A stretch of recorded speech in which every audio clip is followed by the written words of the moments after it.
તમે ગણિતમાં 1 થી 100 ના અંકો શીખ્યા અને અંકો કઈ રીતે લખાય અને એને શબ્દોમાં કઈ રીતે લખાય એ પણ તમે શીખી ગયા છો.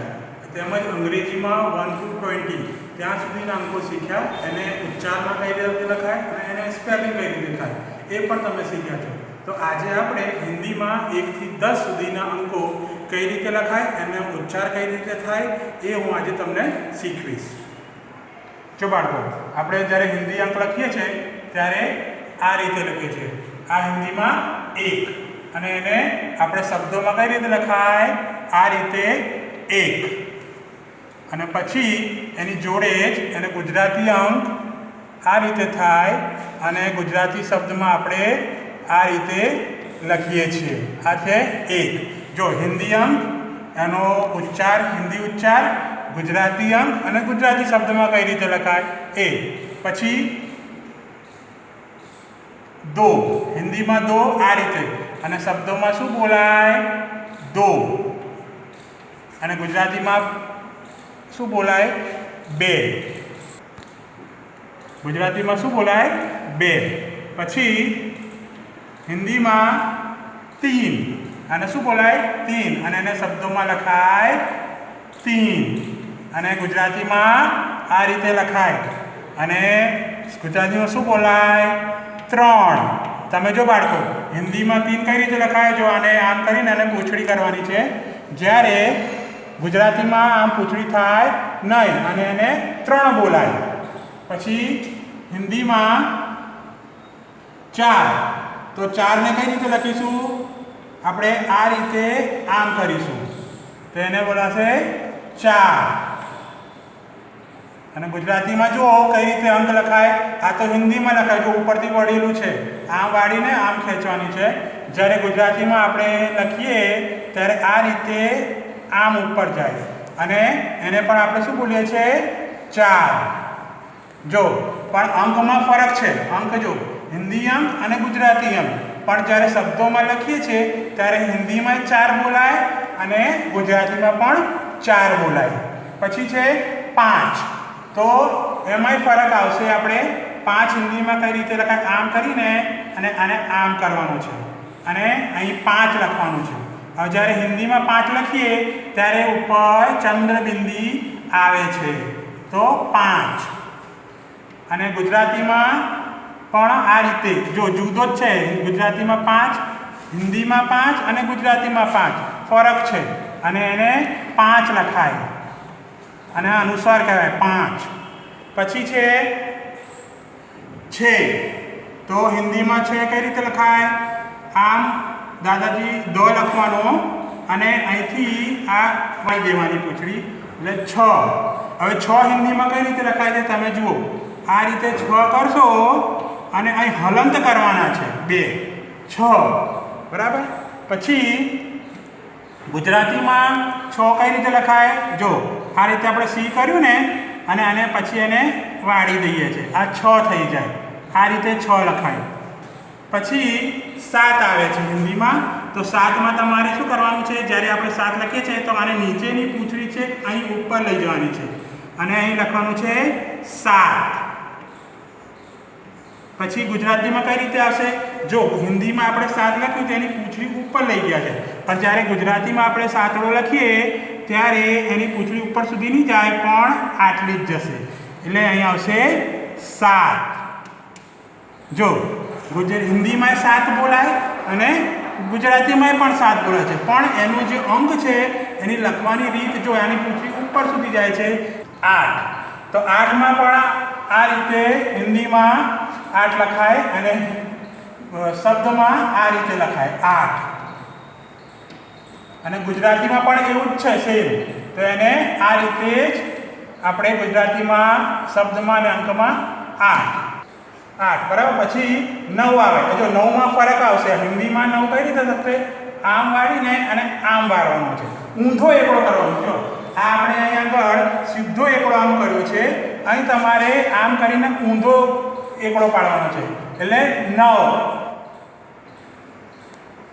જો બાળકો, આપણે 9 છે, 9 પણ બોલાય હિન્દીમાં અને બીજો જે શબ્દ છે એ નોને કાનો કરવાનો અને બે માત્ર નવ, આ પણ લખાય અને આ પણ લખાય. એ જ રીતે ગુજરાતીમાં નવડો કઈ રીતે થાય? આ રીતે સી પાડવાનો અને વચ્ચે નાની લીટી કરવાની અને આ થશે નવ. જો ફરક છે નવમાં, જો નવ આ ઊંધો એકડો પાડવાનો છે આપણે અને નવ લખવાનો છે. આ પણ હિન્દીમાં લખાય અને નવ બેઉ સાચા જ છે. અને ગુજરાતીમાં નવ આ રીતે લખાય અને શબ્દમાં નવ. પછી આવશે 10. તો આપણે હિન્દીમાં આ જો એકડો આ કર્યો ને આપણે એકડો આવો કરવાનો, પછી એની જોડે શું લખી દેવાનું? 1 2 10. તો હિન્દીમાં કઈ રીતે લખાય? આ રીતે 10. અને ગુજરાતીમાં પણ એકડો આ રીતે થશે અને જોડે મીંડું, તો શું થશે? 10. આ રીતે. હવે જો હિન્દીમાં પણ 10 આ રીતે લખા, પણ મૂળાક્ષરમાં ફરક પડશે. દ હિન્દીનું કઈ રીતે થયું અને આ દ ગુજરાતીમાં કઈ રીતે થયું? સ બેઉ સરખા જ છે એટલે 10. તો હવે જો આપણે આખી 1 થી 10 લખી એમાં અંકોમાં ફરક છે. તમે જુઓ આ 1 કઈ રીતે લખ્યું છે? આ રીતે કરીને અહીંથી વાળ્યું છે અને ગુજરાતીમાં એ આ રીતે આમ જમણી સાઈડે વાળેલું છે અને ગુજરાતીમાં એ. હવે આપણે આને અંકો 1 થી 10 લખે, આપણે હિન્દીમાં એનું વાંચન કરીશું.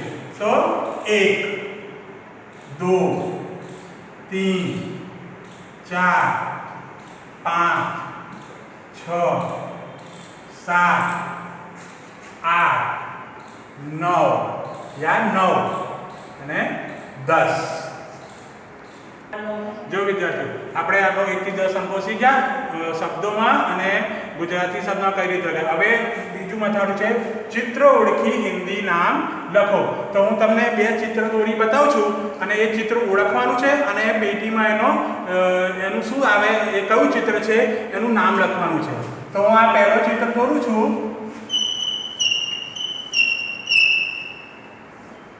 બરાબર, આ મેં ચિત્ર દોરેલું છે. તો આ રીતે પેટી હશે તમારે અને આ ચિત્ર ઓળખવાનું છે. તો આ શું છે? કમલ. તો આપણે અહીં પેટીની અંદર આ રીતે કમલ લખવાનું છે આ રીતે. પછી બીજું એક ચિત્ર બતાવું છું તમને. જો બાળકો આ એક ચિત્ર દોર્યું છે, આપણે એને ઓળખવાનું. તમે બધા ઓળખતા જ હશો બરાબર. ઉનાળાની ઋતુમાં આવે છે ને, આપણે ખાઈએ છીએ. તો આને હિન્દીમાં શું કહેવાય? આમ. તો આપણે અહીં હિન્દીમાં જ લખવાનું છે એને આમ. તો આપણે તમારી ચોપડીમાં પણ આપેલું છે, ચિત્રો દોરેલા હશે અને તમારે એ ચિત્ર ઓળખીને એ હિન્દીમાં એનું નામ લખવાનું છે. જો બાળકો આપણે યુનિટ 53માં 1 થી 10 સુધીના અંકો હિન્દી શબ્દોમાં અને ગુજરાતી શબ્દમાં કઈ રીતે લખાય એની વિશેની સમજૂતી મેળવી. હવે આપણે એના મથાળા કરીશું. યુનિટ 54માં મથાળું આપેલું છે, નીચેના ગુજરાતી અંકો સામે હિન્દી અંક લખો. આપણે જો તમને ગુજરાતી અંકો આપેલા છે ને એની સામે તમારે હિન્દી અંક લખવાનું છે. તો પહેલું શું છે? 5. તો એને આપણે હિન્દી અંકમાં આ રીતે લખીશું. પછી છે 1. તો આને આપણે આ રીતે લખીશું. તો તમારે એ જ રીતે આ બધા જે છે 6 4 8 3 7 2 9 10 એ ગુજરાતી અંક આપેલા છે, એને તમારે અહીં આગળ હિન્દી અંકમાં લખવાનું છે. પછી છે યુનિટ 55માં નીચેના અંકોના ગુજરાતી શબ્દો સામે હિન્દી શબ્દ લખવાનો છે. જો ગુજરાતી શબ્દો આપેલા છે અને તમારે એની સામે હિન્દી શબ્દમાં લખવાનું છે. તો 7 લખેલું છે, તો આપણે હિન્દીમાં આ રીતે 7 લખવાનું છે. પછી શું લખ્યું છે? 2. તો હિન્દીમાં શું લખીશું? 2. પછી આ 1 લખ્યું છે, તો આપણે હિન્દીમાં આ રીતે 1 લખીશું. એવી રીતે તમારે 3 6 4 10 5 9 એ બધા તમારે હિન્દી શબ્દમાં લખવાનું છે. પછી યુનિટ 56 તો એમાં છે નીચેના ચિત્રો ઓળખો અને હિન્દીમાં નામ લખો.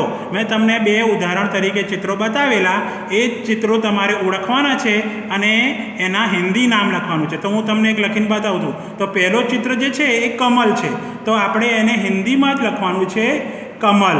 બરાબર, આ રીતે લખવાનું છે કમલ. બીજું છે ખરલ, તો આપણે આ રીતે ખરલ લખવાનું છે. પછી આ એક ત્રીજું ચિત્ર છે બતાવી દઉં છું. તે શું છે? બતક છે. તો આપણે આ રીતે બતક લખવાનું છે. એ જ રીતે જો બાળકો આપણે પહેલું ચિત્ર જોયું ને તો કમલ, બીજું શું લખ્યું છે? ખરલ, ત્રીજું શું લખ્યું છે? બતક, અને ચોથું છે તાલા. આપણે ગુજરાતીમાં શું કહેવાય? તાળું. હિન્દીમાં શું કહેવાય? તાલા. બરાબર, આ રીતે લખવાનું છે. પછી આ ચિત્ર છે, આ શેનું ચિત્ર છે? બધા ઓળખે જ છે. તો આ છે આમ. તો આપણે અહીં આગળ આ રીતે લખીશું આમ. પછી આ જો આપણે આ તમે ચિત્ર ઓળખો છો ને, પહેલાં આપણે ગાંધી બાપુ હતા ને એ વાપરતા હતા, સૂતર કાપતા હતા. એટલે અહીં આ શું છે? આ ચરખો છે. તો અહીં લખું છું ચરખા. ચરખો નહીં લખવાનું, એ ગુજરાતી શબ્દ છે, પણ શું લખવાનું? ચરખા. આ રીતે. પછી આ શું છે? કિતાબ. તો અહીં આપણે લખીશું કિતાબ. આ રીતે લખવાનું છે. પછી આ શું છે? સિતાર. તો આપણે અહીં આગળ આ રીતે લખીશું સિતાર. બરાબર. તો જો બાળકો તમને બતાવે ને ચિત્રો ઓળખીને આ રીતે તમારે હિન્દી નામ ફક્ત ચોપડીની અંદર જ લખવાનું છે, નોટમાં લખવાનું નથી. બાકી તમારે યુનિટ 54 અને યુનિટ 55 તેમજ યુનિટ 53 આ ત્રણેય યુનિટ તમારે હિન્દીની નોટમાં સારા અક્ષરે લખવાનું છે.